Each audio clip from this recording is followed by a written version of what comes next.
বিসমিল্লাহির রহমানির রহিম। আসসালামু আলাইকুম, welcome back to my channel. আমি আফরোজ কিচেন অ্যান্ড ব্লগস থেকে আবারও জানাচ্ছি নতুন একটি ভিডিও দেখার স্বাগত।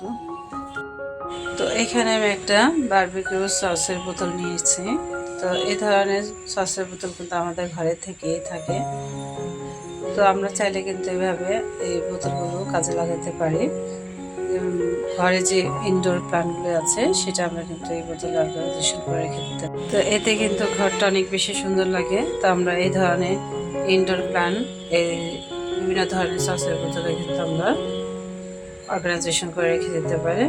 তো আপনারা চাইলে রান্নাঘরে অথবা ঘরে যে কোনো এক জায়গায় আপনারা রেখে দিতে পারেন বা জানালার পাশে। তো আশা করছি আমার এই টিপসটা আপনাদের অনেক বেশি ভালো লাগবে। তো আমি চলে যাব আমি পরবর্তী টিপসে। তো যেহেতু দেখতে দেখতে শীত চলে এসেছে, তো সেই ক্ষেত্রে আমরা এখন ফ্রেশ ধনেপাতা খাওয়া শুরু করেছি সবাই। তো যাই হোক, তো আজকে আর ধনেপাতা সংরক্ষণ কিছু দেখাবো না। আজকে প্রিয় আপনাদের একটা চমৎকার টিপস শেয়ার করবো, যে ধনেপাতা নর্মাল ফ্রিজে সংরক্ষণ না করে কিভাবে ফ্রেশ ভাবে খাওয়া যায়। তো আমি এখান থেকে অর্ধেক ধনেপাতাটা ফ্রিজে ফ্রোজেন করে রেখে দেবো নর্মাল চেম্বারে।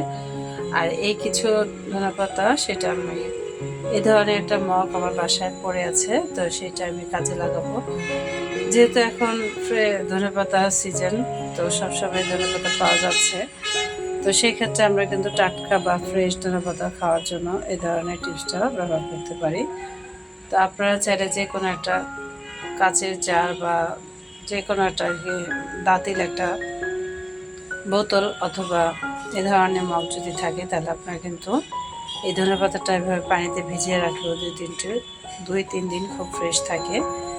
আর এতে কোনো নষ্ট হওয়ার কোনো চান্স নেই। শুধুমাত্র আপনারা পানিটা পাল্টে দিবেন, সেই ক্ষেত্রে কিন্তু অনেকটা ফ্রেশ থাকবে। তো আশা করছি আমার প্রিয়পুরা এই টিপসটি ফলো করবেন। তো যদি আপনারা প্রতিদিন ফ্রেশ ধনেপাতা খেতে চান, তাহলে এভাবে কিন্তু আপনারা রেখে দিতে পারেন। এতে যেমন রান্নাঘরের লুকটা চেঞ্জ হয়ে যায়, আর আপনারা কিন্তু ফ্রেশ ধনেপাতা খেতে পারেন। তো আশা করছি আমার এই টিপসটি অনেক বেশি কাজে আসবে আপনাদের।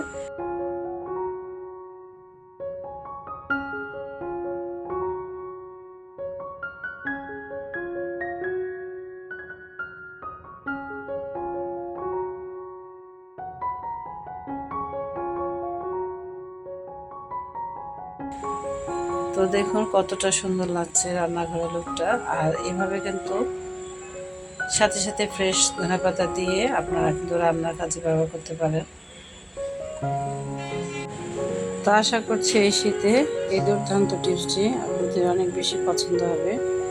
তো আমি চলে যাচ্ছি আমার পরবর্তী টিপসে। তো এই টিপসটি আমার নতুন আপুদের জন্য, যারা ডিম সিদ্ধ করতে এবং ছিলতে গেলে সমস্যায় পড়েন। চাইলে এইভাবে একটু লবণ দিয়ে আর ঢাকনাটা দিয়ে 2-3টা বলক আসার পরে একটা চামচ দিয়ে ডিমটাকে একটু ফাটিয়ে দিবেন, তাহলে কিন্তু ডিমটা তাড়াতাড়ি সিদ্ধ হয়ে যাবে আর খোসা ছাড়াতে কিন্তু খুব ইজি হবে। আর অবশ্যই ঢেকে এটা সিদ্ধ করে নেবেন। তো দেখুন, তারপরে কিন্তু এভাবে একটা চামচ দিয়ে ডিমের খোসাটা কিন্তু অনায়াসে ছাড়িয়ে নিতে পারবেন। তো আশা করছি আমার প্রিয় নতুন আপুরা এই টিপসটি অবশ্যই ফলো করবেন, এতে আপনারা অনেক বেশি উপকৃত হবেন। তো আমি চলে যাচ্ছি আমার পরবর্তী আরেকটি দুর্দান্ত টিপসে। তো এখানে আমি একটু পানি গরম করে নিয়েছি। তো এই পানিটা কী কাজে লাগাই সেটা আপনাদের দেখাচ্ছি। তো দেখা যায় শীতকালে আমরা অনেক সময় গরম পানি দিয়ে দুধ অথবা হরলিক্স বাচ্চাদের খেতে দিই। তো সেই ক্ষেত্রে অনেক সময় দেখা যায় কাঁচের গ্লাসে গরম পানি ঢালে কিন্তু ফেটে যাওয়ার সম্ভাবনা থাকে। তা আপনারা চাইলে এই ছোট্ট টিপসটি ফলো করতে পারেন। যখন আপনার কাঁচের গ্লাসে পানি গরম ফুটন্ত পানি ঢালবেন, তখন এরকম একটা চামচ দিয়ে নেবেন, তারপরে পানিটা ঢেলে দিবেন। দেখবেন গ্লাসটা আর কিছুই হবে না, ফেটে যাওয়ার সম্ভাবনা থাকবে না। তো আশা করছি এই টিপসটি আপনাদের ভালো লাগবে। আর ভালো লাগলে লাইক দিয়ে পরবর্তী টিপসগুলো দেখার অনুরোধ রইল। তা আমার আরেকটি গুরুত্বপূর্ণ টিপস হচ্ছে যে ডিম নর্মাল ফ্রিজের থেকে বের করলে খুব সহজে কিন্তু এটা রুম টেম্পারেচার হয় না। তো সেক্ষেত্রে আপনারা এই টিপসটি ফলো করতে পারেন।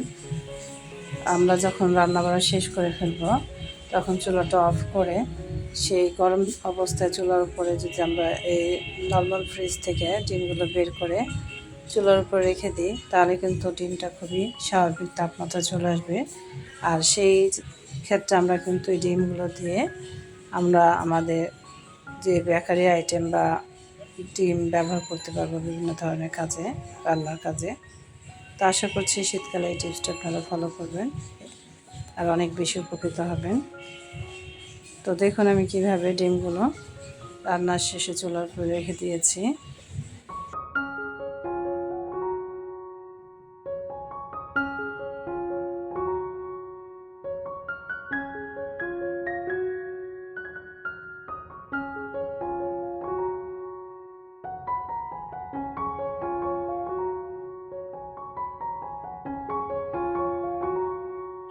তো এই শীতে আরেকটি দুর্দান্ত টিপস হচ্ছে, শীতের সময় যখন আমরা নারকেল তেল ব্যবহার করি তখন কিন্তু এটা জমে যায়। তো প্রচণ্ড ঠান্ডায় এই অবস্থা হয়ে যায়। তো সেই ক্ষেত্রে আমরা কিন্তু একটা টিপস ফলো করতে পারি। তো আমি এখানে একটা পাত্রে আমি কিছুটা পানি গরম করে নিচ্ছি, আপনারা চাইলে ফুটিয়ে নিতে পারেন। তো সেই পানিটা গরম হয়ে আসলে মানে আপনারা ফুটিয়ে নিতে পারেন অথবা গরম করেও নিতে পারেন। তো সেই ক্ষেত্রে আমি একটা পাত্র নিয়ে নিয়েছি আর সেই পাত্রে এই পানিটা আমি ঢেলে দিব। দেখা যায় আমরা যে কন্টেনার, তেলের কন্টেনার বা এরকম প্লাস্টিকের বোতল আছে সেটা কিন্তু পানির ভিতরে দিয়ে দিতে পারি। আর এটা কিন্তু তাৎক্ষণিকভাবে এটা গরম হয়ে নর্মাল হয়ে যাবে তেলটা। তো এই ক্ষেত্রে যখন তেলটা নর্মাল হয়ে যাবে তখন কিন্তু আমরা অনায়াসে ব্যবহার করতে পারবো। তো আশা করছি এই শীতে এই দুর্দান্ত টিপসটি আমার প্রিয় আপুদের অনেক বেশি পছন্দ হবে আর আপনারা অবশ্যই এটা অ্যাপ্লাই করবেন। তো আমার এই টিপসগুলো যদি আপনাদের ভালো লেগে থাকে তাহলে লাইক কমেন্ট শেয়ার করতে পারেন। তো চলে যাচ্ছি আমি পরবর্তী টিপসে। তো এইটা আরেকটা দুর্দান্ত টিপস। দেখা যায় আমরা এই ধরনের মেডিসিনের প্যাকেট আমাদের বাসায় থাকে, আমরা ফেলে দেই। তো এই প্যাকেটগুলো ফেলে না দিয়ে আপনারা কিন্তু দুর্দান্ত কাজে ব্যবহার করতে পারেন। তো দেখুন আমি এখানে একটা সবজি কাটার সিলার আর হচ্ছে একটা কাঁচি নিয়ে নিয়েছি। এগুলো কিন্তু ধার কমে গেছে যেহেতু আমরা প্রতিদিন এটা কম বেশি ব্যবহার করা হয়, তো সেক্ষেত্রে এটা ধার করা প্রয়োজন। তো আমি মেডিসিনের প্যাকেট দিয়ে এই কাঁচিটা এবং সবজি কাটার সিলারটা ঘষে নিব। আমার সিলার আর যে কাঁচিটা এখন আমি এটাকে ভালো করে ডিপ ক্লিন করে নেব একটু পেস্টের সাহায্যে। তো যেহেতু শীতকালে আমরা পানি ধরাধরি অনেকটা কষ্ট হয়ে যায়, তো সেক্ষেত্রে কিন্তু আপনারা এই সাদা পেস্টের ব্যবহার অনেক বেশি কাজে লাগাতে পারেন। তো আশা করছি এই শীতটা দুর্দান্তভাবে আপনাদের কাটবে ইনশাল্লাহ। তো পিয়াপুরা চাইলে এই দুর্দান্ত টিপসগুলো ফলো করতে পারেন আর সেই সাথে সব গৃহিণীদের রান্নাঘরে লাইভ হয়ে যাবে ইজি এবং সহজ। তো যাই হোক, এই পর্যন্ত আবার দেখা হবে নতুন কোনো ভিডিওতে। আল্লাহ হাফেজ।